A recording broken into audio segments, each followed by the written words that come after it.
United States is now at the epicenter of the coronavirus outbreak, with more known cases of COVID-19 than any other country. Good evening. I'm Chace Beech, reporting from home in Santa Monica. And I'm Brogan Kroener, reporting from my home in Costa de Casa, California. Chace, how have you been holding up during this whole thing? I'm okay, Brogan. I am just trying to keep safe, get a walk in every day, do some exercise, and continue to, adjust to life in this COVID-19 era. Yeah, absolutely. I'm doing about the same, trying not to go stir crazy in this quarantine, stuck in the house, but watching the news, keeping up with it, but trying not to go overboard as these numbers just continue to grow. Yes, in fact, absolutely. Our reporter Keith Leach has the latest on those coronavirus cases. Thanks, Brogan. The number of global coronavirus cases surpassed 500,000 today.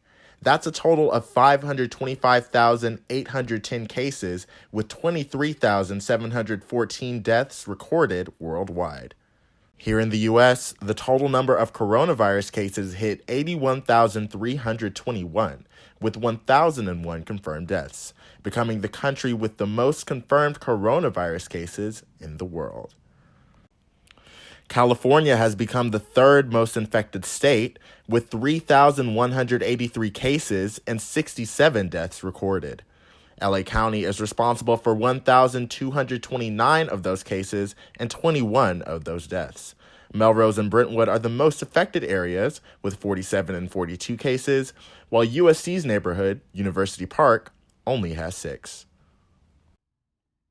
I'm Devin Kleiner, and I'm a sophomore journalism major at USC, and today I got tested for the coronavirus. I got tested at the USC Ingman Health Center. I first had to make a phone call, which they then put me on a Zoom appointment with a doctor who then gave me the go-ahead to get tested. So once I got the go-ahead, I walked over to the health center. They're actually doing the tests outside. They have tents set up, and surprisingly, I was the only one there. I was lucky, I guess. I had no waiting time. So I sat down. The nurse gave me a test. She told me it was going to hurt a little bit, but it was only 10 seconds long, and then I was on my way. But the reason I had to get tested is because my sister's roommate last week was tested for the coronavirus when she wasn't feeling well, and it says it's supposed to take up to 3 to 5 days to get your results back, and on the 6th day, she had no results, and she called to see what was going on, and they told her that they had lost the test. But then today, they called her back saying they had found her test and that the results were positive. And I had not been in contact with my sister's roommate. However, I have been in contact with both my mom and sister who have been around her. So for precautionary measures, I got tested and I am expecting to get my results in the next 3 to 5 days, like the nurses told me. Want to help researchers track the spread of coronavirus? Well, you can. A new smart thermometer is tracking the spread of coronavirus. It collects people's temperatures and where they are located. Kinza Health has sold or given away over 1 million thermometers in the U.S. A Studio City mother decided she wanted to try it out. About a week and a half ago, I started getting some sniffles and a scratchy throat, and of course I'm freaking out, and I just thought, well, I better start, monitoring, making sure that there's no fever, which there wasn't. I think most importantly, selfishly, it was really about putting my mind at ease, making sure that, I wasn't getting a fever and that my kids weren't getting fevers. So it was a way for us to monitor it. Now it's kind of cool, being able to contribute, to be able to, help in our community, throughout the U.S. Kinza is easy to use and connects to your smartphone. Once you connect your thermometer to your phone, you simply take your temperature by putting the thermometer under your tongue. Kinza calculates your temperature and lets you know whether or not you have a fever. Kinza tracks your fever as you continue to take your temperature every day in a timeline. Kinza also provides helpful information on the coronavirus, including a list of symptoms. Under Governor Gavin Newsom's executive order, businesses that are considered essential and permitted to remain open include gas stations, pharmacies, grocery stores, farmers markets, food banks, convenience stores, takeout and delivery restaurants, banks, laundromats, and state and local government offices. Across America, restaurants have been particularly hard hit by COVID-19, and some have decided to temporarily close. More than 3 million have now filed for unemployment, the highest number ever, and many of those jobs are in the restaurant industry. So, and I'm not in a position to, to lose money every day just for the sake of staying open. But other restaurant owners are staying afloat with takeaway business. So even on a regular basis, without the virus problems, we have a program for a takeout for a long time. And we have a following for 30 years that they are used for that. So we already have a takeout with built into our business for many years. If I need to be the last man standing, I'll be here, and no worries. It's such a pleasure to do these takeouts and our return customers, and just to see them again, and they're so looking forward to it. Some restaurants are still open and available for takeaway, but most are not operating anywhere near their typical margins. Plus, many of the 10 million Americans who work in the restaurant industry have been laid off. Had to lay off 80% of our staff. It was it works better if they just get, unemployment rather than us keeping them here for 2 days a week and all that. Majority are probably going to apply for unemployment. Not probably, but most likely. I would love to just write checks for everyone that has been missing all these days of work. Despite the challenges, these owners say it's worth it to keep going for the sake of their customers. We are a Vietnamese noodle shop, and noodles and soup, we throw ginger in there, there's garlic. So, it's comfort food, right? And it's been sunny, but there's a chill in the air, there's a coolness in the air. The evening is just cold, and our clients, our customers have come in and they just love it. It's comfort for them, and I love bringing that. It's for people in general. I think tasting something familiar from a restaurant that they patronize, it just gives them a sense of comfort, a sense of stability, a sense of that things are going to be okay. That, we connect through food, we connect through people, we connect through the relationships that we build over the years, and we all need that. I think we all need that. On this vote, the yeas are 96, the nays are 0. The 60 vote threshold having been achieved, the bill is passed. Late Wednesday night, the Senate passed a $2 trillion coronavirus spending bill. But what exactly does this mean for average Americans? Let's break it down in this week's By the Numbers. After a contentious battle between parties, the Senate finally approved the 880-page bill by a unanimous vote of 96-0.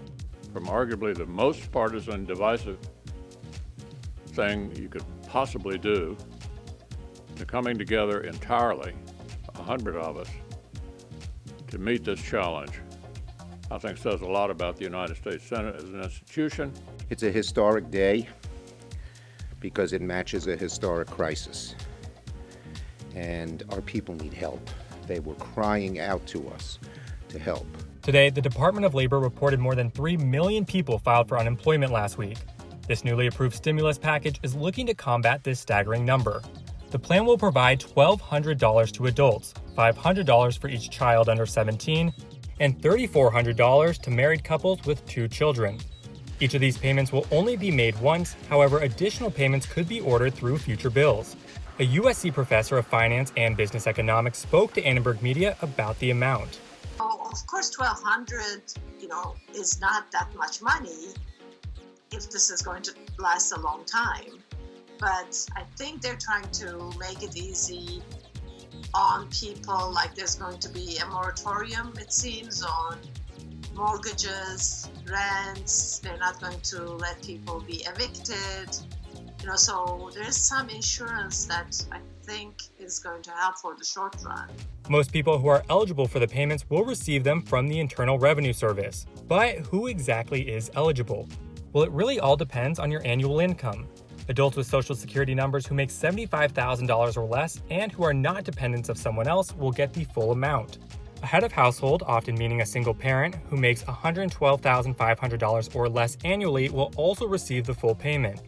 Married couples with no children who make $150,000 or less will receive a combined payment of $2,400.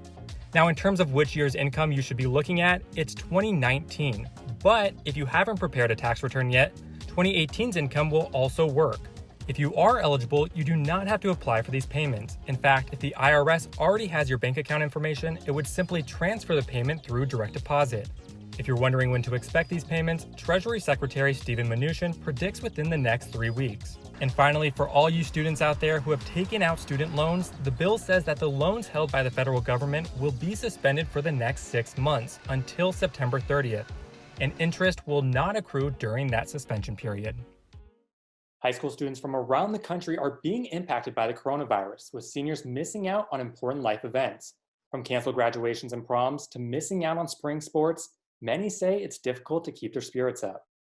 I know like what college I want to go to. Like I don't know how I would deal with that. That would be really hard, making a decision based on somewhere that you've never even been, going like on virtual tours. Like that's nothing compared to the real experience. My top two that I'm deciding between are Cal State Long Beach and UC San Diego. I'm worried about Cal State Long Beach because I haven't visited that yet. So that's going to be difficult for me to choose between two schools, especially one that I haven't visited yet. So as far as graduation and prom are concerned, they put a hold on graduation, so that's to be determined. We don't know when we're going to graduate.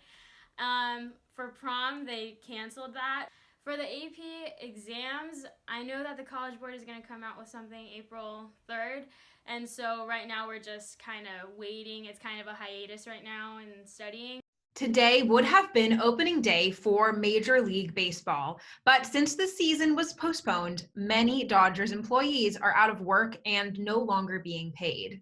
We're all pretty disappointed, I would say, but in the long run, it's better that we're all safe rather than sorry.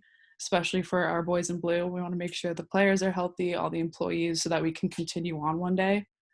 You know, like I said, since everyone's going through this, we're all trying to figure out just how to stay afloat. I'm not necessarily upset right now that they're not paying the part-time employees, but, you know, I graduated from USC actually in May, so I'm still trying to get my footing in the world of adulting. So luckily, I still have a great family that supports me, and they're letting me kind of figure it out. I think it's obviously a big bummer that none of us can actually be physically at the stadium, hearing the roar of the crowd, you know, the crack of the bat. But at the same time, I really do appreciate that people are starting to take this really seriously, just not only for their sake or their family, but other people. So in a weird way, I think it's awesome that people are coming together. Yoga instructors and personal trainers are also dealing with social distancing restrictions. Many are now taking their classes online.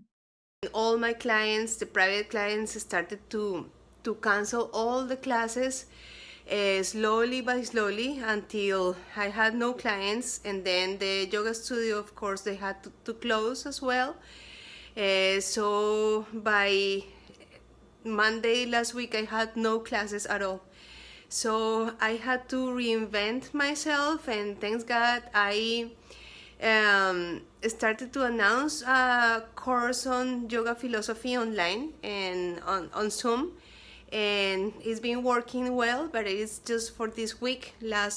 Next week I don't have no plans, so I guess I have to reinvent myself once again in order to find a solution for this financial crisis and being able to pay all the bills and the rent and the food for me and my daughter.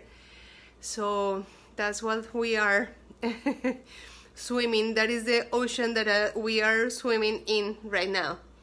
And finally tonight, we want to end on a positive note. USC admissions notified applicants of their acceptances today. Congratulations to the class of 2024 and welcome to the Trojan family. I am pleased to offer you admission to the University of South as part of the entering class of fall 2020. Congratulations.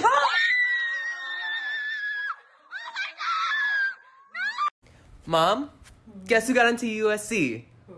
Me!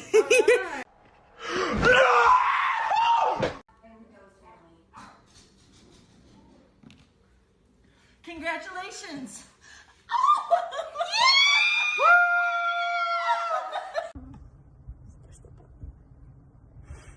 I pressed the button. No.